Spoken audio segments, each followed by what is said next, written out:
English premier league ফুটবলে গতরাতে মুখোমুখি হয়েছিল ওয়ালভেস এবং আর্সেনাল। সেই ম্যাচটি আর্সেনাল 2-0 গোলের ব্যবধানে জিতেছে।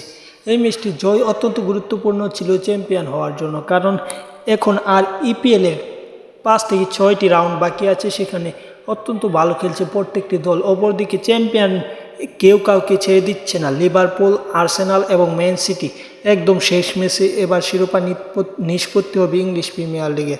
আর্সেনাল এই ম্যাচটি জিতে পয়েন্ট টেবিলের শীর্ষস্থানে উঠে গেছে, তাদের পয়েন্ট 74। তারপর ম্যান সিটির পয়েন্ট 73, অপরদিকে 71 পয়েন্ট, এক ম্যাচ কম খেলে আছে লিভারপুলের। সব মিলিয়ে এই যে টুর্নামেন্ট, এটা থেকে চ্যাম্পিয়ন হবে ইংলিশ প্রিমিয়ার লিগে তা এবার বলা যায় না, শেষ ম্যাচ পর্যন্ত অপেক্ষা করতে হবে।